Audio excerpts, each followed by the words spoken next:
Hello, this is August 21st, 2022. It is a Sunday. Welcome yet again to another episode of Misfits of the Galaxy, a vlog series where I ramble and amble about my thoughts and ideas about putting together a campaign of a space opera and fantasy mix for my D&D podcast group, the Isle of Misfit Rolls. If you haven't heard of us before, I'll put links down below. We have been around for a few years now and have transitioned in season 2 over to a Twitch live stream format. So now you can digest our content in multiple media formats. Feel free to check us out. In fact, normally we live stream on Twitch every Tuesday between 9 p.m. Eastern Standard Time and about 11:30 p.m. Eastern Standard Time. So if you're interested in checking us out, feel free. So last week I didn't do an episode. I just kind of did a brief statement saying that I was going to wait until the Spelljammer Adventures in Space box set came out. And unfortunately, I got sidetracked this week. I had some like real life obligations to deal with that kind of kept me from focusing on this. And real life matters, sort of deal, right? When it comes to that sort of stuff, and should always take precedent over the things we enjoy, things that we do for entertainment purposes. But anyways, I did get the box set, um, so I did get this little beast. I like the fact that they did everything. That it comes with like a DM screen and all the books inside are hardcover. Way to go, Wizards. That is, I hope in the future, if they're going to do, like, sorry, just, I fell over. If they're going to do box sets, that they follow that sort of, that sort of idea. Because even though the books for it are thin by comparison to other D&D books, like, here's the Astral Adventurer's Guide, um, I like the fact that they're that hardcover cardstock, um, uh, and they're not flimsy and they're not like just a little staple bound thing. So with that said, I've had the opportunity to go through parts of the Astral Adventurer's Guide as well as the Boo's Astral Menagerie. And while I disagree with some of the things that Wizards of the Coast did with the setting, in fact, this isn't a review. Uh, this channel is a vlog. It's showing my development of the Mistress of the Galaxy campaign setting. I'm not going to review the Spelljammer Adventures Guide. I'm going to try to minimize my criticisms to it as well, because just because I didn't enjoy some things in it doesn't necessarily mean somebody else might not enjoy it. So with this Spelljammer content and this dark matter, I don't. For those who are unaware, this is published by Mage Press. It's more of a hard sci-fi setting with magic in it. It's like a third party D&D campaign setting, and I've incorporated a lot of the material from it into Misfits of the Galaxy thus far. Um, with that in mind, I'll put links down to Mage Hand Press down below. They used to be called the Middle Finger of Vecna, but obviously they changed it for reasons. This episode is, none of my episodes are sponsored by them, but their material is fantastic, and I really think that it's worth checking out if you're interested. With that said, the races that were introduced in the Spelljammer box set include the Astral Elves, the GIF, or GIF, depending on your pronunciation, I suppose, the Hadozi, what else was there? The Plasmoids, and the Thrycreen, if I recall correctly. Of all those, and the Autognomes, my apologies. Of all those species, I have decided that the plasmoids and the autonomes are not going to be in the setting. And my rationale behind it is that um, the amoeboids from dark matter, not only do they have a well fleshed out background in comparison to the plasmids or plasmoids. I think they're just called plasmids, if I recall. No, plasmoids. My apologies. Um, Not only does the amoeboids have a far more from dark matter have a far more fleshed out background, which I can fully incorporate into my Misfits of the Galaxy campaign setting, but additionally, the traits of those of the amoeboids are far more interesting to play with rather than the ones that are available for the plasmoids. So that's the reason why they're not being incorporated. The reason why the autonomes are not being incorporated is because I already have a living construct species called the Vec from Dark Matter, which I decided on introducing rather than the Warforged of Eberron. They're far more interesting. You can have them in you can have them in on a small scale, small size scale if you wish. Additionally, since autonomes are constructed by rock gnomes in the Spelljammer setting, the problem with that in Misfits of the Galaxy is the gnomes hail from a world called Nibelion, and Nibelion is located in a dead magic zone. So they had to develop all their technology without the benefit of having magic, which means that stuff. And one of the mechanics behind the behind the dead magic zones is it's very difficult for living constructs to function properly in them. So it wouldn't make much sense for the gnomes of Nibelion to have constructed the autognomes. Instead of having the autognomes, we're just going to simply say that some of the Vec of smaller stature have chosen to work alongside the gnomes of the gnomish flotilla fleet and leave it at that. And if I need stats for them, I can either use the ones out of dark matter for the Vec, or I can just pull out the autognome monster stat blocks from the Boo's Astral Menagerie, which is one of the books from Spelljammer Adventures in Space. So that means I'm introducing, like I said, I'm going to be introducing the Astral Elves, the Gif, the Hadozi, and the Thrycreen.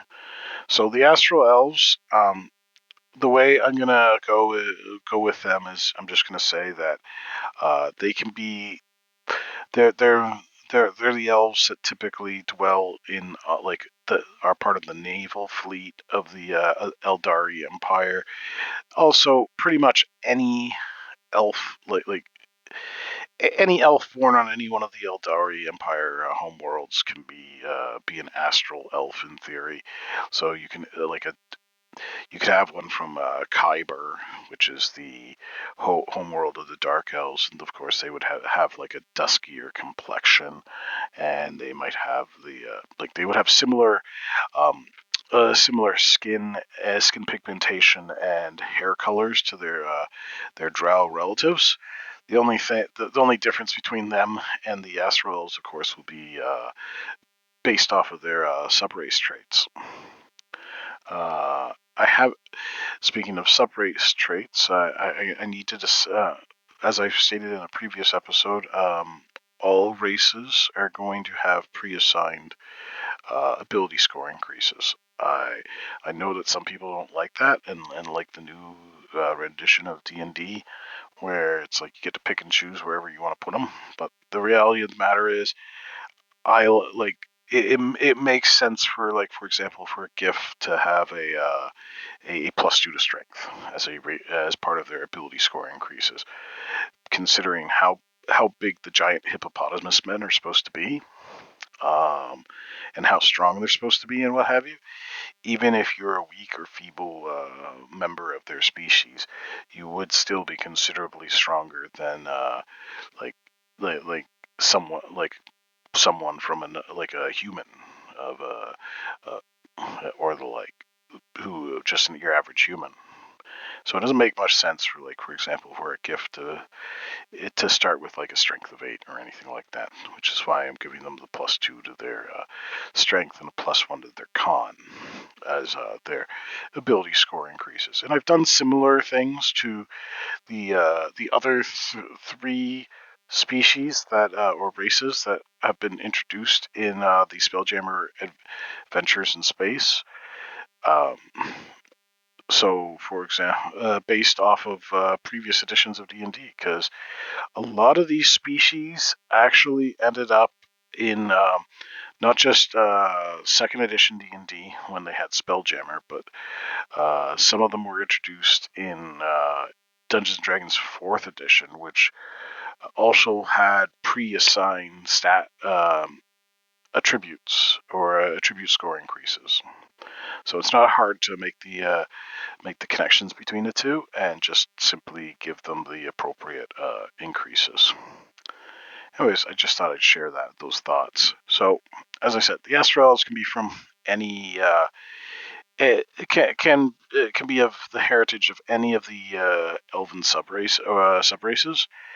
They've just chosen a different path in life, and most of them serve in like as either ambassadors or in the Eldari Empire, Eldari Navy, preferring to travel the space lanes to living on any of their home worlds.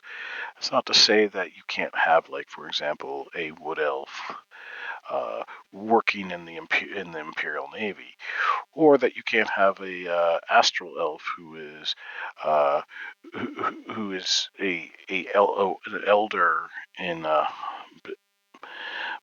on the dark elf homeworld of Kyber, living deep underground. These things that exist. It's just that for the most part, they have a different like I said, they have a calling in their life, and it's I guess the best description is it's almost as if it's like they're just a standard elf, except this is a background that alters their subspecies somewhat. But yeah, those are my thoughts on the Astral Elves at the very least, or the Astral Elf subspecies. I haven't decided on what bonus they're going to get to, whether it'll be to intelligence, charisma, or wisdom. I might just let people choose between those three, because they have traits for that particular sub race that that benefit from all three of those. Additionally, they'll, like all elves, will get the +2 to their dexterity. The GIF or GIF, giant giant militaristic hippopotamus men that love gunpowder. I'm sorry, they were utterly ridiculous in the original Spelljammer, and they were riff on like the Imperial Army, or I should say the United Kingdom, and their exploits for colonization and what have you. They even like wore like Victorian age uniforms, like naval uniforms and what have you. They're a riot, to say the very least. They were hilarious back then, but I do like some of the stuff they've introduced in Adventures in Space for them. It kind of makes them a bit. It still makes them very militaristic, but at the same time, I like the idea that they're not all based off, like based off of that entire idea of like we're making fun of the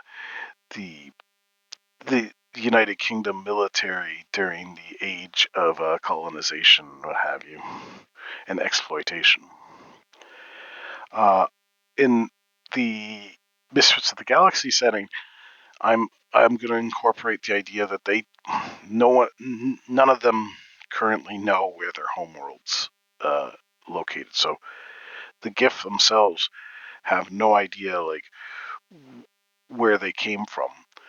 There are all these legends and stories about their homeworld, and many of them go on grand exploration expeditions to seek out their homeworld, which is lost to them. But at the same time, they are they're highly disciplined. They have a militaristic mentality to them. They have small colonies on various worlds, but most of them will be hired and deployed as shock troops and enforcers by other species. As they take their mercenary contracts very seriously, and most of the money and that they acquire is sent back to, I guess you'd call it, their fleet, where the where the people who are the non-combatants raise children and develop technology and all that for them, trying to maintain their society and their culture, which is kind of slowly falling apart as they are fewer and fewer in number, as everybody is more interested in joining the military branch of their society rather than like growing crops or having children or what have you. And so I think what's going to happen is there's going to be some sort of propaganda campaign in their within their society, where the people in charge, or the commanders as I would call them, because it's all based off military hierarchy, would be trying to promote that while it's great to serve in the military, it's even better to serve your people by like having children, or becoming a farmer, or acquiring or doing some other sort of trade skill. So this could be this interesting conflict within their society over the ideologies that they have followed and traditions that they have followed for countless centuries, and what they need to transform into in order to survive. I haven't really thought very much about the Hadozi. I just love the idea of like like flying monkeys in space. Well, they don't exactly fly. They have like flying squirrel pagetia. I hope I pronounced that correctly, between their arms to their legs, which allows them to like glide and quite possibly even fly in low gravity settings. But yeah, they look really entertaining, and I definitely want to incorporate them in there, especially if the campaign turns out to be one involving space pirates, because flying monkey space pirates just sounds awesome to me. And finally, the Thrycreen.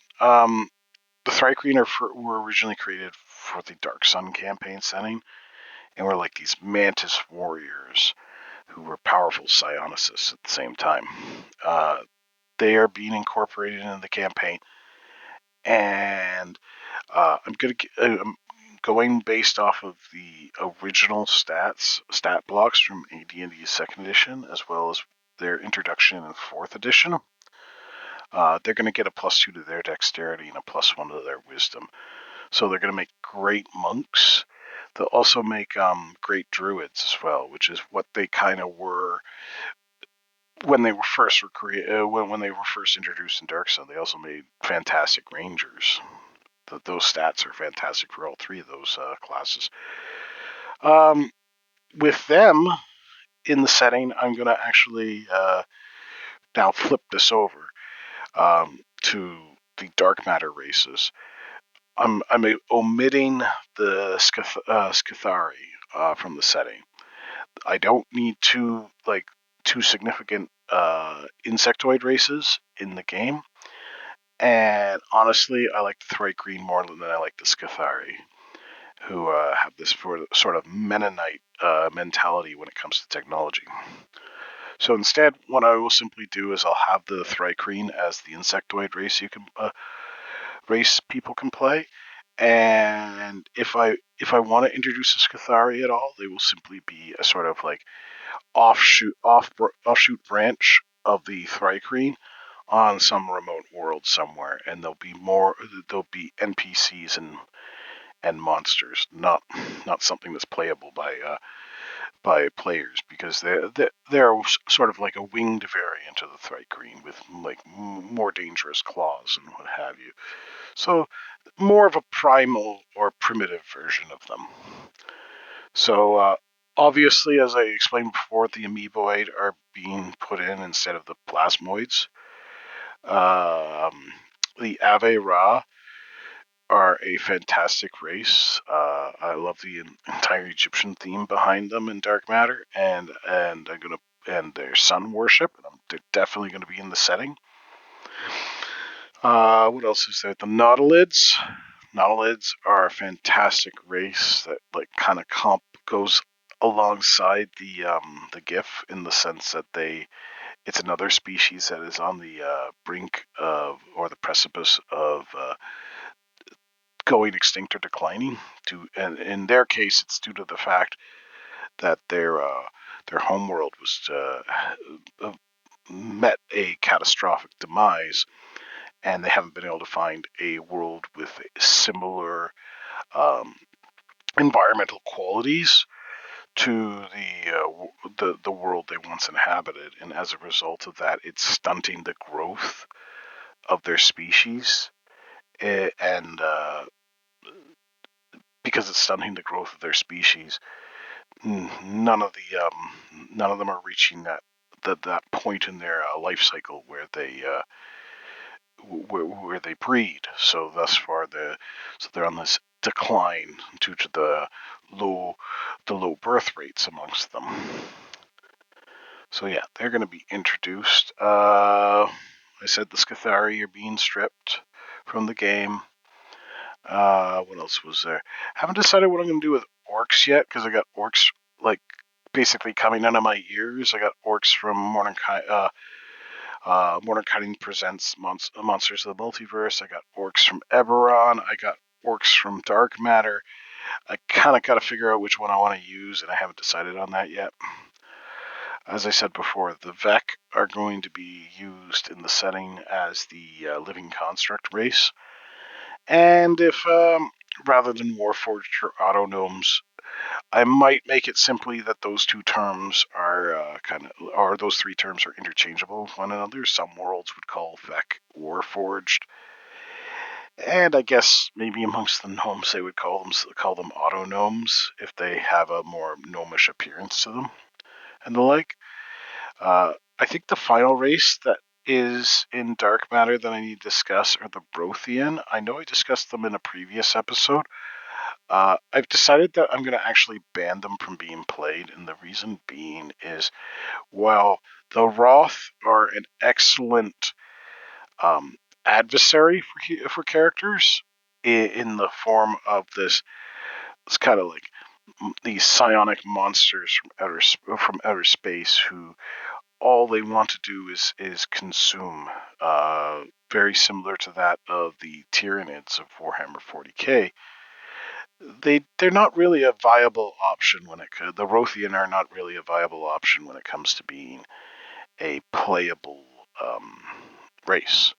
To be truth be told, and so they're thus far. So I've decided that they're going to be on the ban/restricted list. I'm working. I'm trying to work on this list as quickly as I can, but at the same time, I kind of want to also make sure that people that there's enough information there that when you look at that list, you go, okay, this is the reason why this one isn't in the campaign. This is the reason why this race is in the campaign, and where they fit in the verse at large. Like, for example, dragon marks are a very good example. They're an Eberron specific trait variant version of races or a sub race, and I've decided, you know what, the elf sub race, the elves, the mark of the shadow or the dragon marks of shadow they're available for play. And the reason they're available for play is, rather than them being a dragon mark in Misfits of the Galaxy, it's instead uh, elven children are selected at an early age to be trained as the assassins, agents, and spies of the Eldari Empire. They go through this very strict training regimen, and while most of them are dark elves make up a majority of this group, those showing talent from all walks of life within the Eldari Empire are recruited regardless of their heritage. And this is, yet again, just like the Astral Elves, is another one of these ideas where it's like, okay, well, just because this is more of you're a background superseding the racial traits. So because they are because a mark of the shadow elf is more likely to have traversed various worlds and been exposed to, for example, like sunlight fairly more frequently. They don't have the sunlight sensitivity of their drow uh, relatives. If they were from like the dark elf society, originally from a dark elf subrace. Same goes for if they're wood elves, right? Like if they came from wood elf heritage, they would lose the wood elf traits and instead gain the traits that are for the mark of shadow elf subrace. I think that's a good way of doing things, and I got to systematically go through each one of the marks, the dragon marks, and decide which ones are going to be welcome in the setting as uh, unique options for races. With the halfling ones, I'm very like I'm looking at the halfling ones, and I'm very likely to incorporate them into the setting. But there are some there, for example, like the half elven one, the mark of mark of storms, which just doesn't fit the setting very well. So I will have to go through these lists and decide which ones I want to incorporate, which ones I want to like kind of reject, and the ones I reject will end up on the banned or restricted list of races. I'm gonna go through the Eberron book this week, and additionally, I think I might go. I'm gonna finish up with the Dark Matter book, and then I'm gonna work on the Eberron book this week coming up. I'm hoping to end the week with going through the remainder of Dark Matter's Near Humans, as well as Valda's Spire Secrets Near Humans, and deciding on which ones I wanted to like put in the game and which ones I want to take out, because there are a few that don't fit the my idea of what the campaign's going to be, and there are some that do. Well, anyways, I've been rambling for over 28 minutes now about various races and what have you. Um, I got. I still need to read a lot of this Spelljammer. There's a lot of material to go through. I'm definitely going to incorporate the way they do the way they do naval battles in space and what have you. It's vast. Like it's not as complicated as the mega damage of the dark matter setting. But that's for another episode, I suppose. I will try. Depending on what happens, I might do an episode in the middle of the week, just simply on the various Eberron dragon marks, as well as subraces that are being included and excluded from the Misfits of the Galaxy campaign setting. Hopefully I can get that, and that will be my sort of catch-up episode from last week. But until then, may all your 20s roll a critical.